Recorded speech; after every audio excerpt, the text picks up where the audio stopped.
This video is sponsored by Lava Music. United are protecting their famous Trafford end.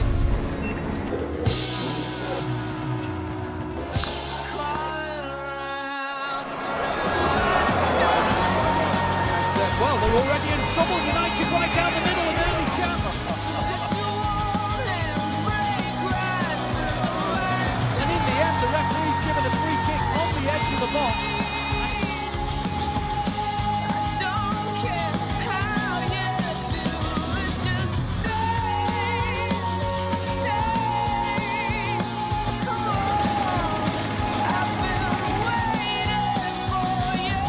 When Snapdragon invited me to see Manchester United play Manchester City in Old Trafford, I absolutely jumped at the chance to test out the Nothing Phone 3A and the 3A Pro to see what a real budget like Android phone could do compared to the flagships that I usually try out, especially one as unique as this one.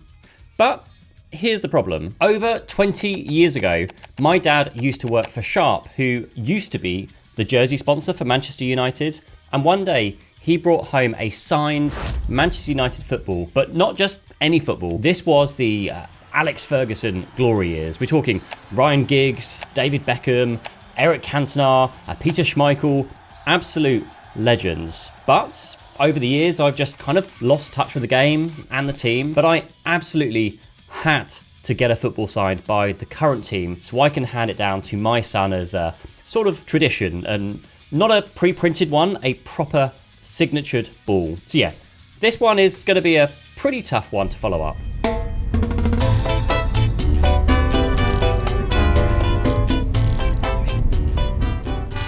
A 5-hour train ride there gave me plenty of time to get everything set up. That, by the way, is Carrot Weather. It's actually the funniest but also most accurate weather app I've used for many years now. And you can actually see how dusty the phone screen is getting already.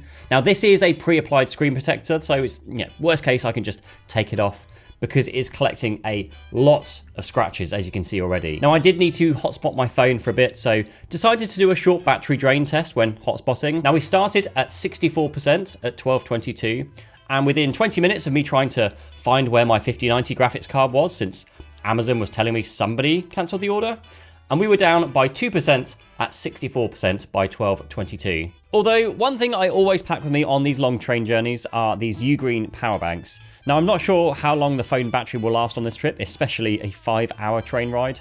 So I packed this 100-watt, 12,000 milliamp hour battery UGREEN power bank with me, just to keep my laptop and my phone and just any other bits on me topped up throughout the journey, along with one of their 100-watt USB-C to C cables, which I use just for loads of stuff, from charging and also data transfer, which transfers up to 480 megabits per second. Now, I also have a slightly larger and slightly faster power bank at home for other events where I know I might need to, charge whilst on the go.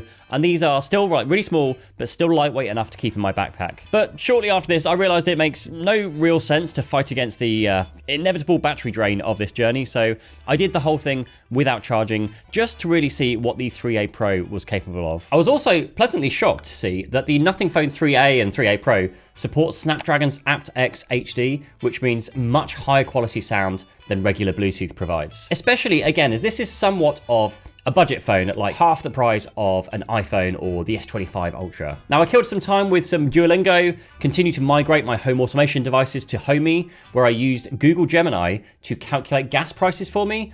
Honestly, not sure if they're right, but it did kind of work. It just worked it all out from a screenshot, which is pretty cool. Now, I really do like where Google Gemini is heading here, especially because it works on pretty much every phone right now. Even iPhones can use Gemini, which works way better than Siri does. Like, Gemini Live also allows you to share the camera and ask it questions about what it sees actually live. I actually did this a few days earlier whilst visiting some relatives, and I used it to find out what type of tree was in the garden. Hey Gemini, what kind of tree is this?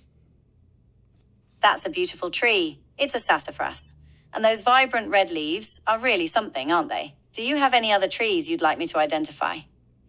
Is this definitely a sassafras? You're right to question that. It's not a sassafras. It's actually a red-tip photinia. The new leaves come in that vibrant red colour, then fade to green as they mature. Do you have any other plants you'd like me to identify? Could this be any other type of tree? You're right, that could be a red tip for tinea. They're known for their bright red leaves that turn green as they mature. Is there anything else I can help you identify? Honestly, I've just gotten used to the fact that AI kind of can't be trusted, so as long as you always question the answer it gives you, then it's usually given you the right answer the second time around.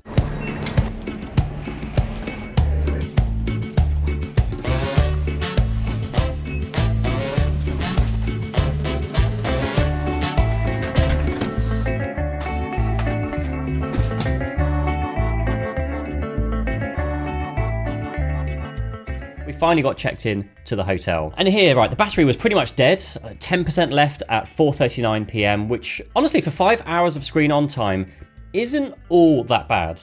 But because I still had a couple of hours to kill before, this evening's event started, I decided to head to the gym and see just how far the battery would stretch to. Now here is where I actually posted a story directly from the Instagram app, which really didn't look good. Like, you can see it panning around and just the footage is really choppy. But for the next hour, I streamed music, I had the screen on pretty much all the time with my gym routine opened. I also noticed that the glyphs on the back can light up when you change the volume from your headphones to show how loud it is.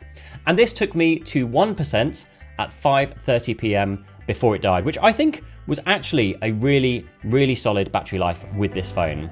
I've literally drained the battery now. It's down to like 0%. It cut out whilst I was working out in the gym. Today was a super long day because I basically spent 5 hours on the train. So 5 hours of that 6 hours screen on time was just me staring at the phone on the train. So, watching content, listening things, streaming things. So yeah, that's very unusual for me. But what it does mean, I think I might have to go back to the Nothing Phone 3A.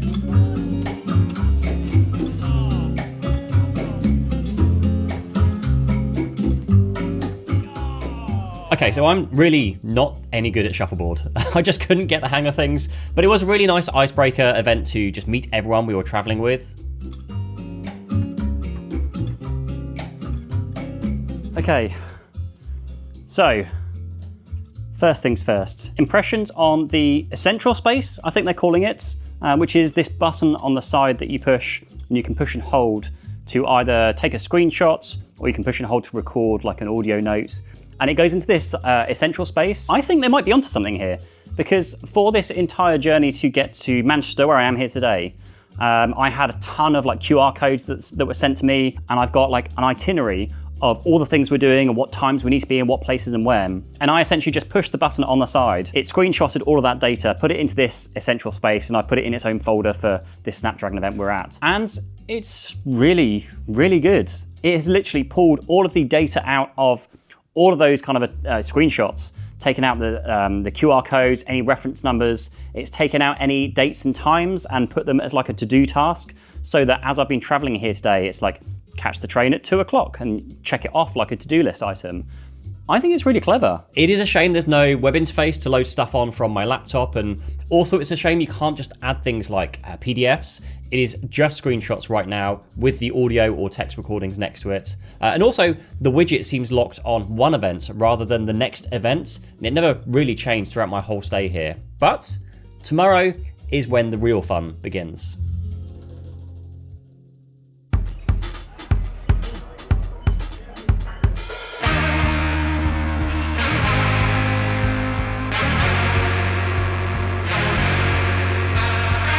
First stop, Old Trafford.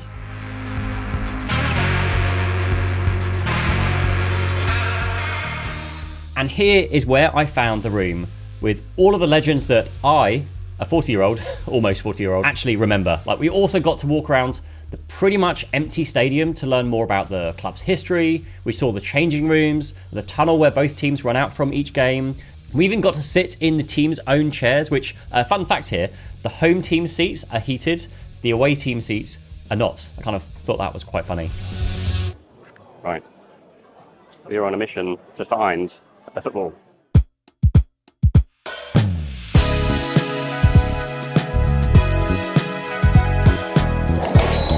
Google Pay on this phone is great when it works. I did have a few issues here, because I did have a few times where it didn't. I'm honestly not actually sure where the NFC sensors are on this phone. I assume they're kind of up here, maybe below the kind of camera bump here. But so in the end, you just kind of like wave it around until it registers. So it's still not as easy as an iPhone where it's just, you know, tap the end of the phone and it works. And at least with the S25 Ultra, I know exactly where it is, so I know where the sweet spot is to hold the phone. Now, as someone who's a fan of all forms of tech, I've reviewed some really different and really interesting products over the years, and this is no different. Now, this is the Lava Genie, who are sponsoring this portion of the video. Now, it is a semi-electric guitar that you can play with zero musical experience, and I mean like zero. Like my 6-year-old was playing Imagine Dragons after just 5 minutes on this thing. Now, think of it a bit like a Guitar Hero controller, but way more advanced without being too complicated.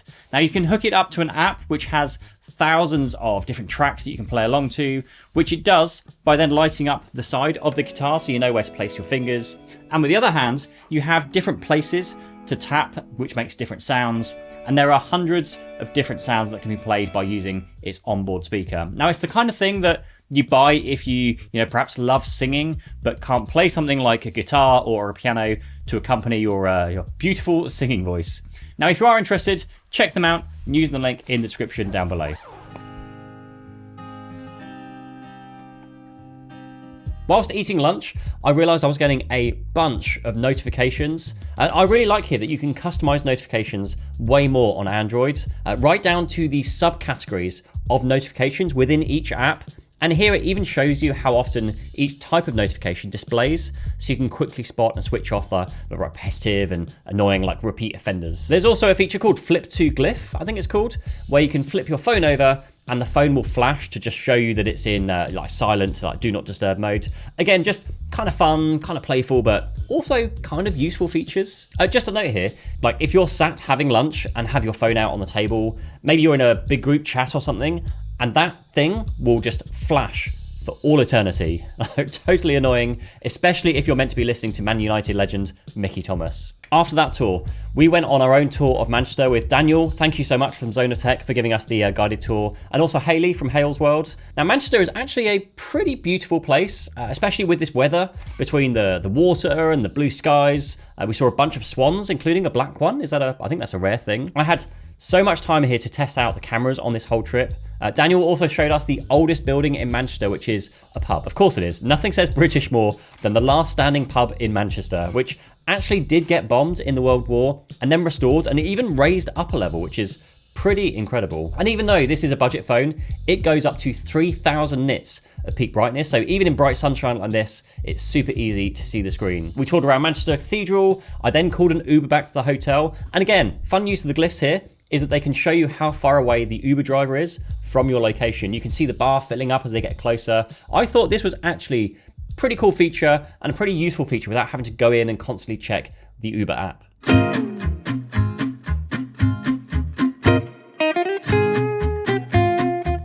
Then a dinner later, I had the opportunity to try, I think it was £250 for a 10 milliliter shot of cognac. It really warmed me up inside, but later that night, I was posting some content to Instagram. I was posting the bottle or the glass, and I noticed that it was moving objects around when switching between apps. Really freaking annoying when I was trying to copy and paste all of the hashtags and the brands that I was trying to tag in my posts. And then it would just move the whole photo out of place.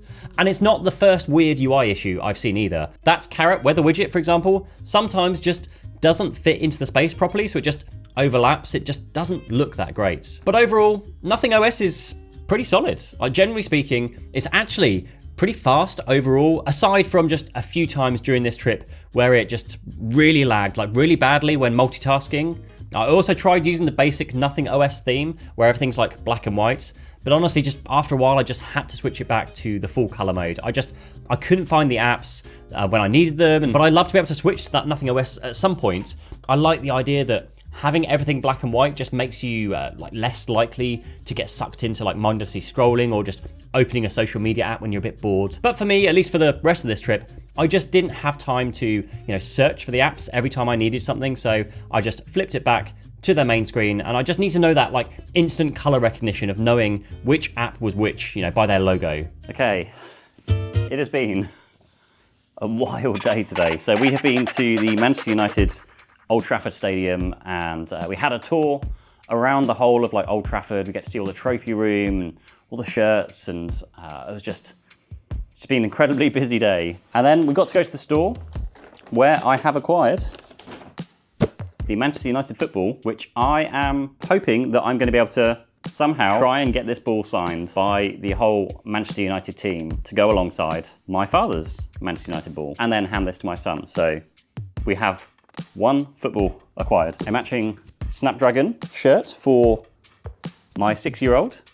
My 6-year-old girl, that's for her, because now I have one for my 9-year-old son. So he's going to also have a matching Manchester United jersey or shirt to go with his football. Now, in terms of the Nothing phones, or Nothing phone, really, I haven't run it down today. We are currently on 20%, and it is 20 past 10 at night right now. We've done 4 hours of screen on time, so it's been fairly consistent throughout the time of using it. However, it does mean that I did not run the battery down on this phone. So I haven't switched to the Nothing Phone 3A, the non-pro version, at all yet. It's all been set up. I set it all up this morning and last night, so it's been good to go, but haven't needed to, which is good, I guess. I mean, it means it lasts pretty well throughout the day. The only thing I will say is that as far as the pre-installed screen protector, which is nice, you get one pre-installed, it really scratches really easily. I don't know if you can see, there is so many scratches on the screen. There we go. Cameras. Cameras on this phone are interesting. They are good when the lighting is good. Like the photos I took here of the actual stadium today look incredible. The colors are popping, the detail's good. Good cameras. I do find it struggles with harsh lighting conditions. So if you've got some really bright, really dark areas, it ends up blowing out the bright objects. So it turns out, you know, if you are shooting, say, a building and there's some windows on that building, then through the windows will be completely blown out. You can't see any, like, anything behind those windows or the detail through it. Whereas other phones I've used, it just doesn't do that. So that's been the one main thing I've noticed. All right, I will add in here that I later realized that even though the preview shows everything like really blown out, once it actually processes the image, it's not blown out. So yeah, just kind of correcting myself here. Portrait mode also is pretty good, but it does give you some kind of unrealistic photos a lot of the time because it's such a harsh cutout and there doesn't seem to be much depth in the photo. There's just a generalized blur applies to the photo behind you. There's no like gradual drop off in terms of the blur. So that's something else I've noticed. But that's where I'll leave it at today because tomorrow is going to be wild. I have been told that during halftime for tomorrow's match, so the derby match between Manchester United and Manchester City, I am going to kick a penalty, hopefully into the net, on the pitch of Old Trafford. And it's like this thing that this is, you know, beyond a once-in-a-lifetime experience. That evening, I caught up on my Duolingo, tried to order a Switch 2, but miserably failed. Whilst I was posting to my Instagram, I also noticed that it took a long time to edit videos, even when just cutting off like the beginning and end of clips. I guess that's just the Snapdragon 7S Gen 3 chip, which only came out at the end of last year, so I'm really surprised to see that it's taking this long. And then it was match day.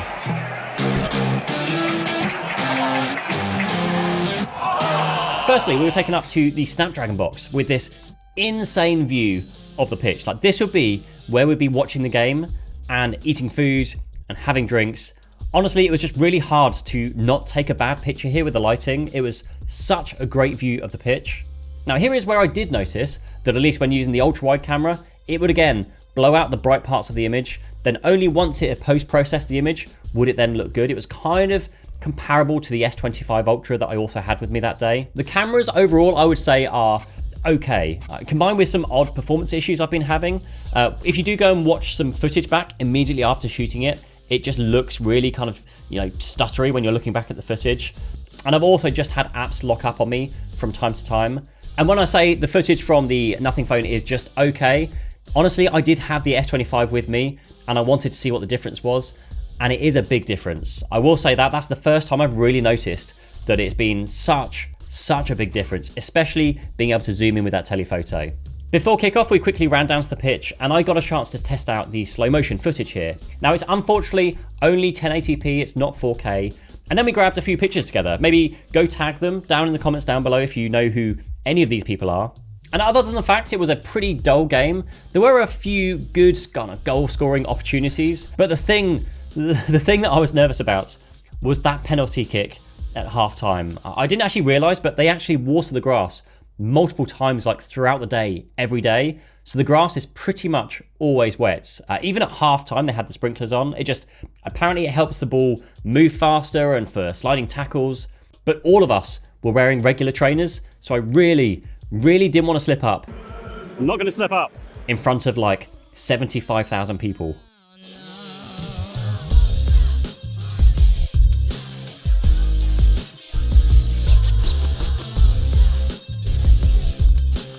After the game, this guy called Harrison waited outside to meet me. It was my second ever experience of being recognised in public, which was super incredible. Thank you so much, and it was great meeting you. Good morning, it is day 4.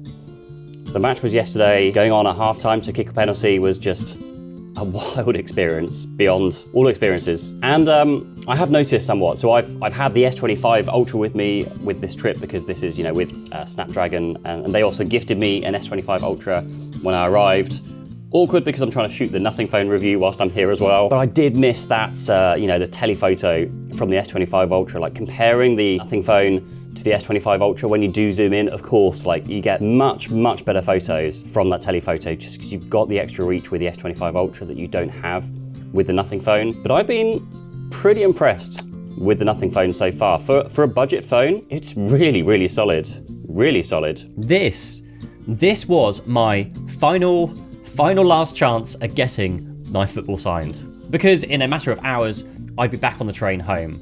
Now, we visited Carrington, which is where Manchester United train, and unfortunately, I can't show you anything really here because nobody is allowed to see what goes on inside this training facility unless you go there yourself. I know there are some drawbacks when you pick up a more budget phone. There's always compromises. There's no wireless charging here, although you do get 50-watt wired charging, which is way better than a flagship iPhone right now. IP64 rating instead of IP67+, and particularly with the Nothing phone, you're going to not want to use a case with it because of, well, this beautiful design. But right at the end of this whole Snapdragon experience, I finally got to meet the team, the whole team, and in person. And I'll follow you into the dark. And I'll follow you into the dark.